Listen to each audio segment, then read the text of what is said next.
The Tao of Self-Confidence, episode 500. Welcome to the Tao of Self-Confidence, where I share stories of amazing women who have discovered their inner journey to self-confidence. Visit our website at thetaoofselfconfidence.com. Your inner journey to self-confidence awaits.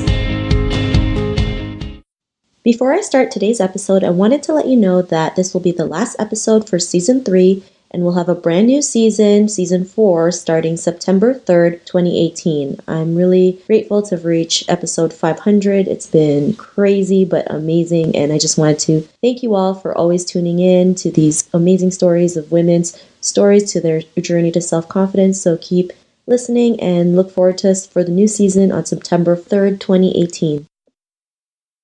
Well, hello, friend. Welcome to the Tao of Self-Confidence, where I share stories of amazing women who have discovered their inner journey to self-confidence. I'm your host today, Sheena Yap Chan, and today I have a phenomenal lady on the show today. She is a career counselor, and I'm really excited to have her on and share her story with us today on self-confidence. So without further ado, I'm going to introduce you to Deborah Kang. Deborah, how are you today? Maybe you can fill in a little bit more about yourself to our listeners. Oh, sure. Thanks for having me on the show. Like you said, I'm serving as a career counselor now. I'm at the University of San Francisco. I'm new to the Bay Area. I just moved here just a year ago, and I'm coming from the South in Georgia. I finished my undergraduate degree in public policy at Georgia State University, and then I immediately got my degree in college student affairs administration at the University of Georgia after discovering that I wanted to work in education and help students transition from college to their career. So yeah, I'm here to tell my story. Awesome. Well, thanks for sharing that. And Deborah, what's your cultural background? I am Korean American. I'm a daughter of immigrants from Seoul, Korea. Thanks for sharing that. And what'd be your favorite self-confidence quote? I have a lot of quotes that I keep, but the one that always comes to mind is the "you gotta dance like there's nobody watching." And I tried Googling this to see if it was from a song or if someone had said it, but there's a lot of different answers. The two that I came up with was William Perky or Susanna Clark and Richard Lee. So I really resonate with that quote because it's quite literal to me. I love to dance. And so it resonates with me. You know, when I dance, I feel goofy or sexy, clumsy and strong, all these different things. But I try to remember that quote and focus my energy on how I'm progressing and not about how other people might think of me and their judgments. So I'm not a great dancer, but I enjoy the activity. So I know I'm not going to be giving that up anytime soon. And I want to carry that kind of confidence over into other parts of my life. Thanks for sharing that. And Deborah, what would be your definition of self-confidence? Self-confidence to me is a form of self-love. I think love for yourself gives you courage to pursue challenges and embrace discomfort because you believe in your abilities, personality, or character. Once you have self-confidence, the opinions of others carry less weight and you care more about doing right by you and the authentic you. It took me a long time to find my own self-confidence, and there are still days that when I doubt myself, but I'm usually excited to try something that makes me a little bit uncomfortable since I recognize that there's a lesson to be learned, and I strongly believe in my abilities and value my willingness to grow. Thanks for sharing that great definition. I also believe, stepping out of your comfort zone does help you learn to grow and be stronger and have more confidence. So thanks for sharing that. And Deborah, what was your life like before your discovery of self-confidence?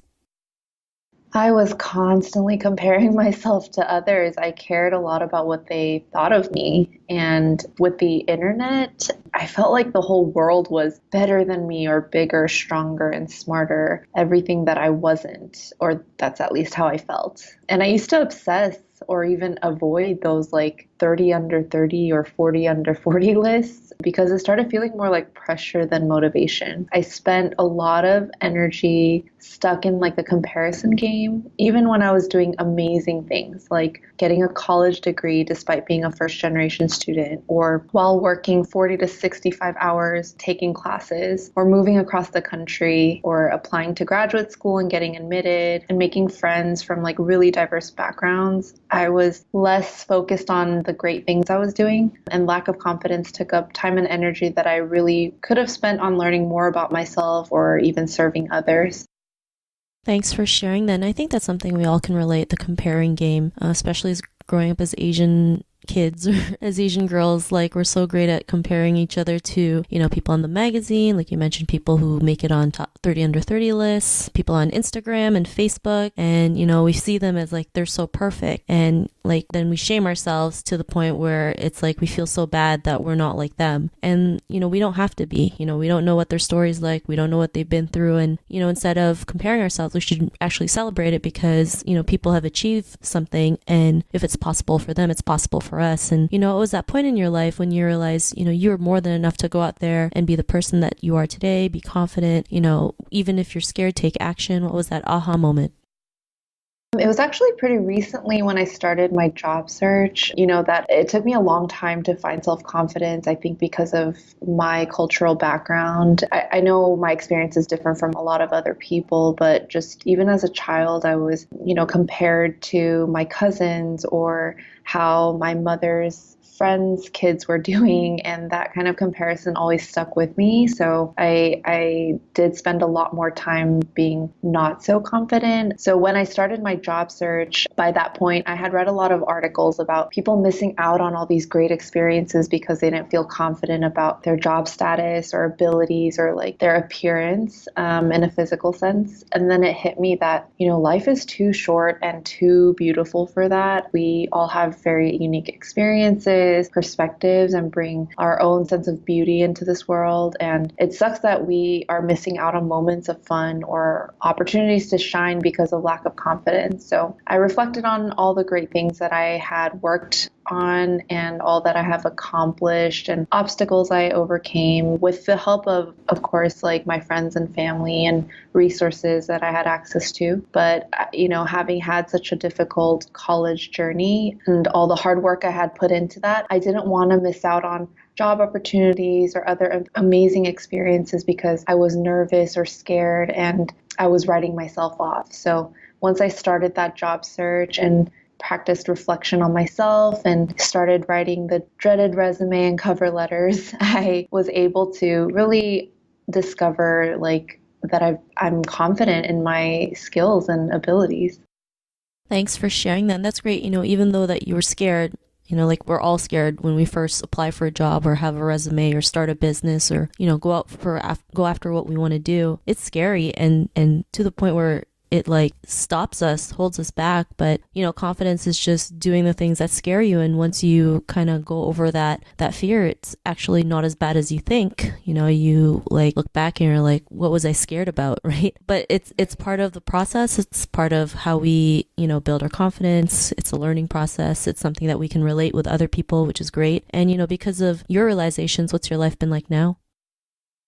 My life has opened up. I find myself more because of my confidence. I'm able to try new things and enjoy the challenges that come with it. I took a sewing class recently. I traveled overseas, went skydiving, started a hip hop class. I've been really meeting a bunch of new people too through these experiences. I feel confident about striking up conversations with strangers all the time. I've built connections with people at work from different departments or even other institutions, and I shamelessly contact people through LinkedIn or other social media because I want to get to know their stories and their professional journey. And I don't think I could have done this without my self-confidence. It was really validating to hear from a coworker recently that I'm the type to make friends with anyone. Before experiencing confidence, I was so consumed in my thoughts and constantly compared myself to others, as I mentioned before, which made me super awkward about meeting people and letting them into my life. So I hope to continue to build on this confidence and hold on to that adventurous spirit that I've gained. I really think that my confidence is helping me create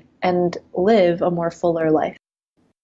Thanks for sharing that. And that's great. You're out there trying new things, talking to people shamelessly, just to know their stories, which is great. Sometimes, we have to be a little bit shameless, to go out there and go after what we want, our dreams. So, I mean, if I didn't contact all these women, I mean, I wouldn't have a show. So I did the same thing shamelessly. It's either they say yes or no. And, you know, if they say no, we just keep going. So I'm really glad that you mentioned that. And, you know, to the woman who's listening to your episode, she may be in her own journey of self-confidence. What'd be that one tip you would give to her? Be gracious to yourself. It's going to take time and energy and patience to build confidence, almost like building a new habit of like positive thinking for yourself. As women, we may experience imposter syndrome, and the pressures of perfectionism can really get overwhelming. And there's a lot of mixed messages out there about how women should behave, especially women of color. I think grace is really necessary. It takes patience and time to quiet those moments of doubt. So practice positive thinking. And when you're feeling doubt or fear, really remember that word of grace. Read more, talk to professional counselors or whatever support system. Listen to podcasts, wink, wink, nudge, nudge, especially about people who are confident, authentic, unapologetic, and just plain happy. And I think just gathering all those resources and ideas will help kind of push us forward towards self-confidence. Thanks for sharing those great tips. And Deborah, if our listeners wanted to get to know a little bit more about you and what you do, is there any links or social media profiles we can connect with? Yeah, due to the nature of my work, I'm pretty active on LinkedIn, and I love meeting people through that. So if you just look for Deborah Kang, I should pop up for University of San Francisco. I also have my own website, just debkang.com, debkang.com. Thanks for sharing that. And to our listeners, if you want to connect with Deborah, you can also head on over to the taoofselfconfidence.com and search for Deborah's name. Her show notes will pop up along with everything else that we talked about. And I just really want to thank Deborah today for taking the time to share her story and tips with us on self-confidence. So thank you so much. Thank you for having me on the show. Not a problem. It was really great having you on the show. And to our listeners, just be reminded that this will be the last episode for season 3, and be on the lookout for a brand new season on September 3rd, 2018. Again, many thanks, and I'll see you in the new season. Bye for now. Thank you for tuning in to another amazing episode of the Tao of Self-Confidence. Want to learn how you can use podcasting to market your business? Download your free report by visiting our website at thetaoofselfconfidence.com. Your inner journey to self-confidence awaits.